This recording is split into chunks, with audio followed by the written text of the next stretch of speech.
So almost 1 full year ago, this is what happened. Everybody said, buy an old car, it's fun. Nope. So I drove to the auto parts store the other day to pick up a couple parts for the battery tie down. And on my way over there, I heard a little bit of engine ticking. And I assumed it was this heat shield hitting on the header down there. I bent the tab down, proceeded to drive away, and it continued to happen, and then it got worse and worse. And I think we either might have lost or have some ticking on the rocker arm, or potentially something on the bottom end. I shut the car down. It wasn't able to start and turn back over, so I have a feeling it's on the bottom end. I'm going to get into there and try to pull the oil pan and see how it's looking, and cross my fingers.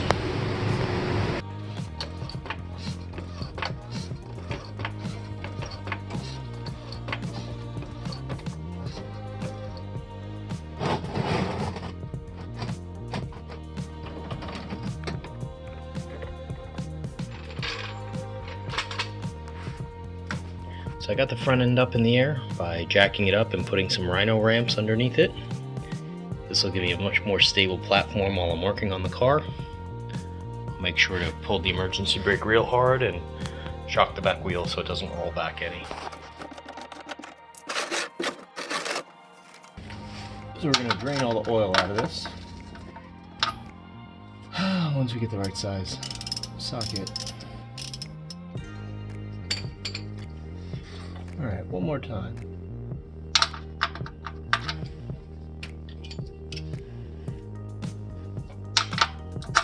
Seven eighths. Should have known that. So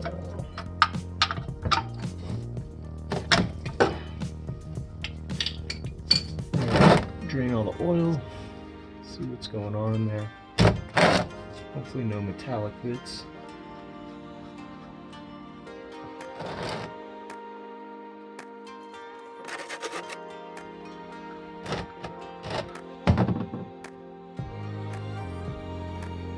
Pretty thick, but I don't see anything.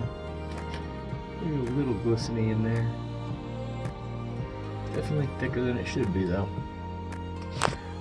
So what we're gonna have to do is pull all those little bolts along the bottom edge here, and then hopefully we can get up around this stuff here and be able to get them in and out. I think we can. May have to possibly move these bushings out of the way to get a wrench up in there, but we'll see if we can't get it without doing that. Finish letting the oil drain, and then as soon as that's all out of there, we'll move on to pulling the pan. I'm gonna clean off this drain plug and immediately proceed to making it messy again.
Well, that never sounds good. Well, here's our culprit. Looks like our bolts might have backed themselves off. Let's see what this looks like. Here is the aftermath of the 280Z motor. What it appears is that all this material that's in here is shavings from the bearings. These bearings basically spun at some point or got misaligned and chewed up pretty badly. I believe what caused it is that these bolts, the nuts on the ends of them must have backed off a little bit, and once it created enough of a gap, the bearings were able to move around inside of the journal on the crank globe, and when that happened, it just chewed them up. It eventually knocked the bolts completely off, or the nuts completely off the ends of the bolts, and then when that happened, the entire bottom end of the connecting rod just dropped out. When that happened, it bounced around because the motor was still running, so we were able to shut everything down pretty quick. It didn't look like it took too much damage, although I'm not 100% sure. It looks like they might be out of square, so we're going to find that out.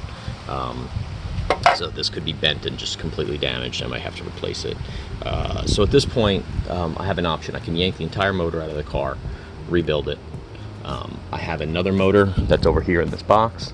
I could rebuild that one. I don't know the status of that motor. It had been sitting in a junkyard, and the owner gave it to me with the car when I bought it. So I have no idea of the status of that engine. My other option is to use a little bit of sandpaper and smooth out the lobe on the crank where this connecting rod attached to. Insert a new bearing into it. I bought a whole new set of bearings, and then reattach the bottom end and torque everything down properly. Now, what most likely will happen is I'll do that, and then in a month, a day, a week, who knows, it'll probably slip that bearing again. But if it slips again, at least this part should not pull itself down off the motor and bounce around. So I don't believe it'll cause any more damage to the bottom of the car, but it is a possibility. So those are my options right now. Because of time and cost, I believe what we're going to do is we're going to go the low-tech, low-dollar route and just try to get this all put back together. We're going to clean up that crank globe as best we can and see where we end up. This happened about 3 months ago with my truck. Similar situation, a low oil pressure caused I actually lost 3 bearings in that. So we did the same thing. We cleaned it up. We put the bearings all back in, put the whole bottom end of the truck back together, and it's okay. It's been okay for about 4 months now. So hopefully we'll get into that same position with this. It depends on how bad the scarring is on the actual crank itself, and we'll find that out in a little bit once we get into that. So if you look there, you can see the lobe on the crank that has not the worst scarring on it. I probably couldn't get a fingernail into any of the scratches that are on this, which is really good. I don't know what's on the other side though. So what we're going to do is rotate the motor around and see what happens as that cam comes around and see what the other side of it looks like. So here's where we're at. The bottom end of the Z is not rotating. That bolt that got caught from the connecting rod is just jammed in there. I tried breaker bars with, big negotiator poles on them, and nothing would break it loose. So I think at this point what we're going to end up doing is I'm going to pop the box open on the other block over there. We're going to take a look at what's in there, and I don't remember the condition of that motor when it went into that box, and I'm hoping it hasn't gotten too bad. It's only been about a year in there. So we're going to check that out and see how it looks and see if that block is better than this one. This block was just redone by the previous owner when I bought it, but when they redid it, they must have hydrolocked one of the jackets on the outside of the coolant, and so I have a very small coolant leak on the outside of the motor. Nothing leaks into the cylinder walls, but it does drip outside, and ever just so slightly. So at this point, it's kind of a toss-up as to whether this block or that block is better. So we're going to get into that one and see how it looks.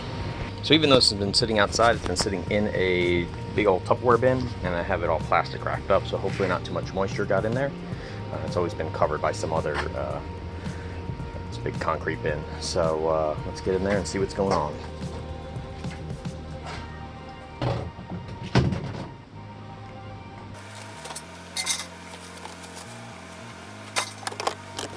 So, not the worst condition, not the best. I'm gonna see if I can get a bolt on this and get it turned over, see if it'll actually move or not.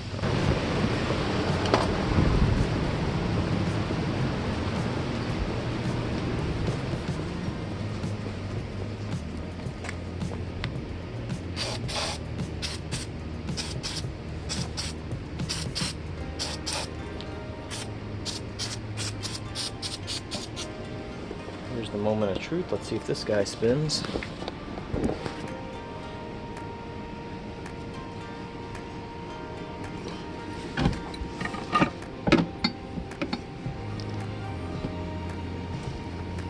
Well, that is a super free motor right there. That's good news. I have no idea what's up with this motor. It could be good, it could be bad. I know it spins. I verified that the other day.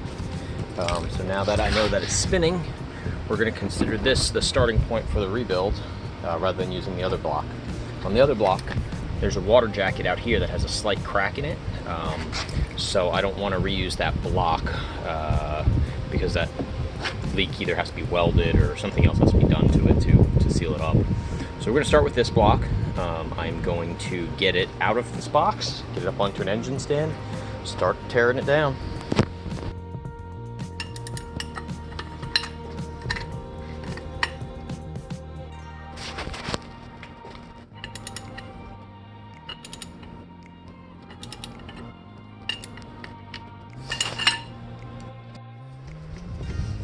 Knock that engine stand over. Is that working out better? It's pretty hard.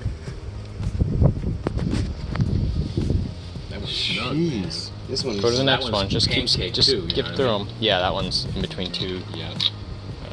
balancers. There you go.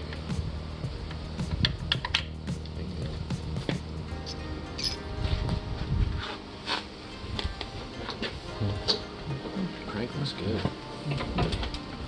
Here is the 280 block getting cleaned up. So far everything looks good on it. Gonna get it cleaned up a little further, get it through the machine shop, get the cylinder walls honed, and dip it, tank it, do all that shit.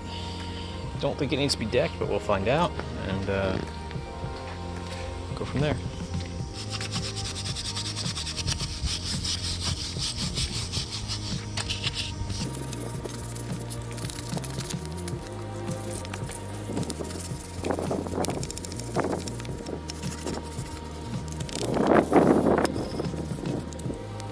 So the extra 280Z engine is now all completely disassembled.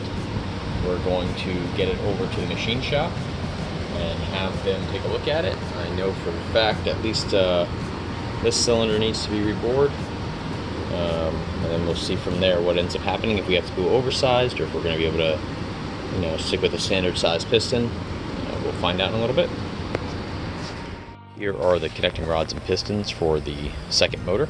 I'm going to take these down to the machine shop as well, just to make sure that all the connecting rods are in good shape. I may consider buying another set of them. It'll save me about $300 if I can reuse these, but I also don't want to risk it necessarily, so we'll see how that works out. The floor of my Suburban lines up perfect with the engine stand for an easy transfer.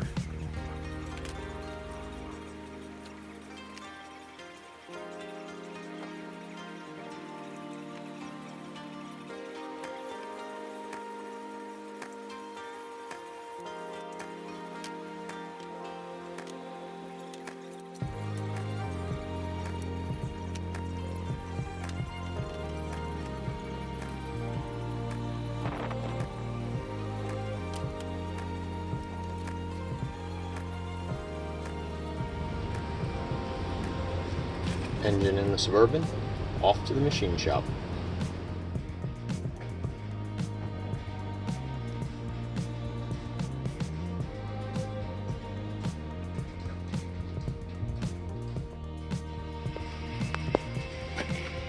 Engine is back from the machine shop. Let's get it on the stand.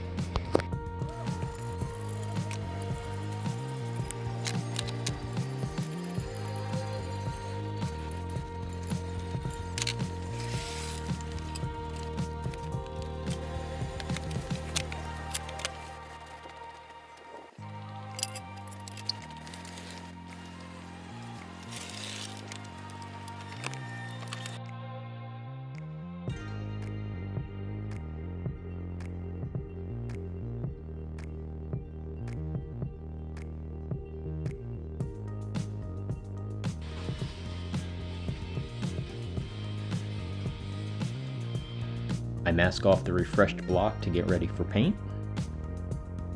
Typically these motors came red, turquoise, or a gray color. I'm going to do something a little different.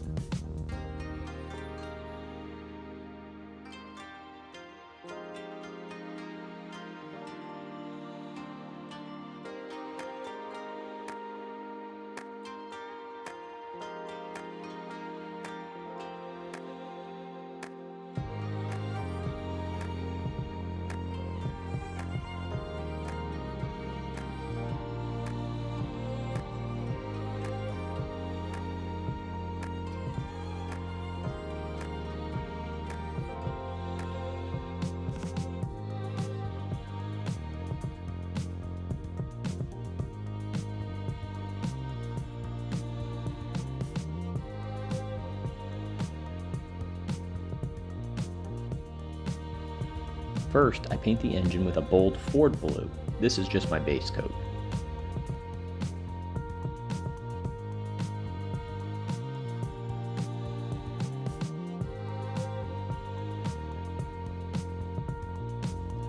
Then I hit it with 2 coats of Pontiac metallic blue.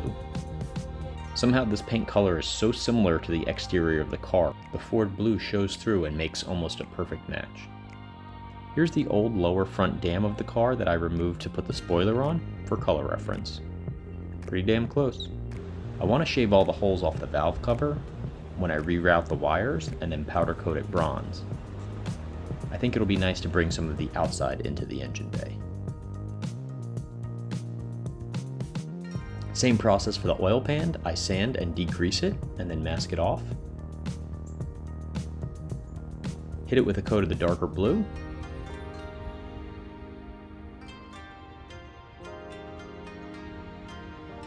Here's the motor, all painted up, ready to go back together. But I might be changing my plans and I may have my buddy's shop do the rebuild on it. I'm kind of short on time these days and I just don't want it to sit around for months and months and months. So we may just bring this to my buddy's shop and get the rebuild process started. We'll see. I'll let you know shortly. Back from the machine shop, all put together.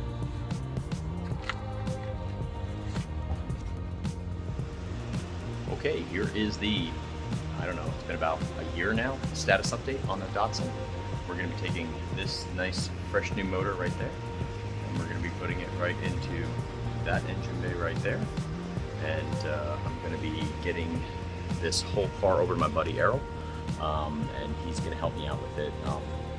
Probably going to do the majority of it. I'm going to stand by and watch and be as helpful as possible. It's just been too long. I don't have the space. I don't have the time for it. So this is the best way to get this car back on the road. Okay, so it's 7:30 in the morning. We're getting ready to load the Z up onto the trailer and take it over to Erol's place.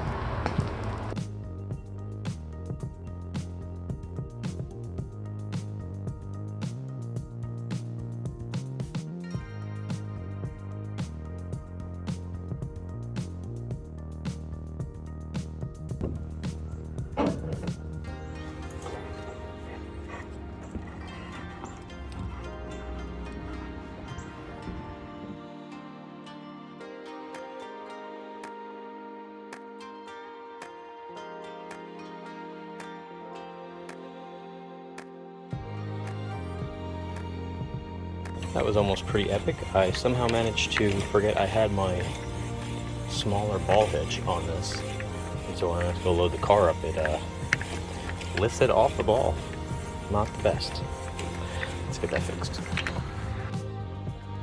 Okay, so that was enough trauma for one morning. Let's get this sucker back up here. I want to make sure I got everything right now.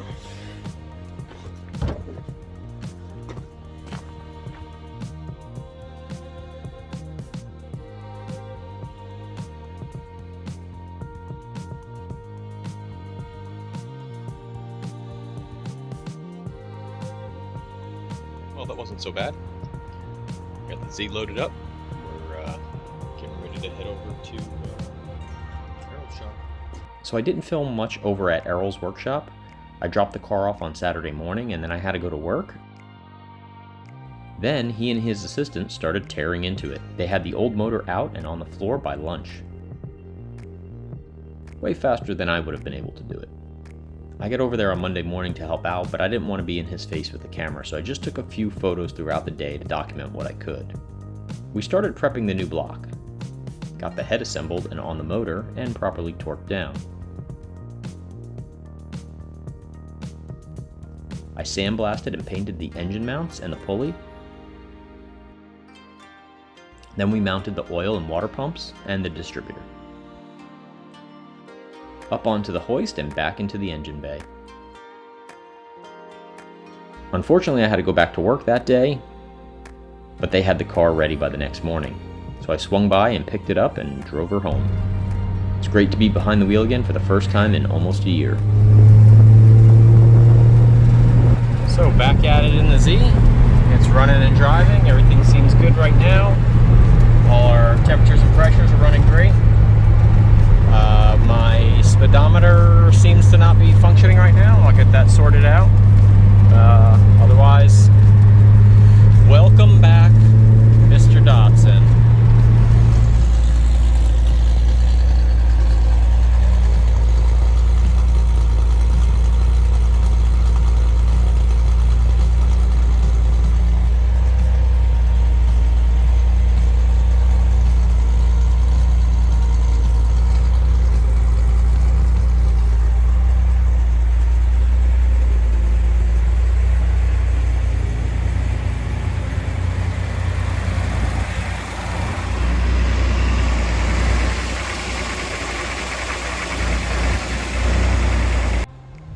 So here she is. Engine's now running perfect. Everything seems to be good, but the brakes seem a little soft right now. I'm not sure if there's some air in the line. We'll get into that. So just as a little post-mortem, here is the old engine block. You can see the little weep hole. That was the small crack that was in the block over here. We had tried to JB weld it and use some other stuff. It just continued to leak. Most likely what happened is there was water in here, and when the head was put back on, it caused a little crack. This is over, like, you can see that, that's over, a couple years worth of leaking, so it wasn't really much, but still was one of the major factors in getting rid of this block and switching to the other one. Let's spin it around and get a look at the other side. So here's the bottom end. You can see this was the cylinder here that let go. All the other ones appear to be in okay shape, but there was no breaking of this. There's no bending of these. Well, I'm sure this rod is bent, but this wasn't a detonation issue or anything like that. This was purely one of these little nuts just backed their way off. It wasn't torqued down properly. This was a brand new motor. It was just put in the car prior to me buying it, maybe 5-6 months, something like that. And that was the issue. So ultimately somebody didn't torque these down all the way, and it became a quite expensive bill because of it. So I don't know what we're going to do with this block yet. I'm going to disassemble it all. I may keep the crank as a backup, although it's pretty shot in there, but it could probably be resurfaced and reground. I don't know what I'm going to do with this. We'll see. The block may end up being a piece of decoration by the time everything's said and done. But we'll get this all disassembled, and I don't know, I'll figure out something for it. So in the interest of closure on this engine, we're going to do a disassembly on it.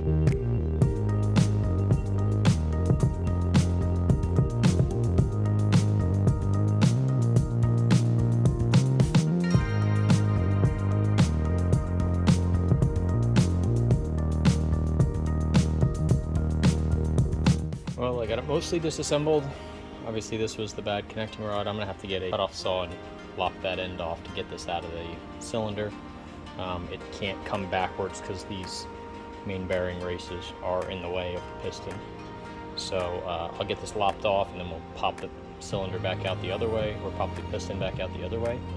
And then this will be pretty much completely disassembled. We'll clean it up, and I don't know, I think it's gonna get made into a lamp or something. So that's it for this video. Sorry I didn't have more of the nuts and bolts of the disassembly and reassembly. There's some great tutorials on this motor that are already out on YouTube, so why waste the bandwidth?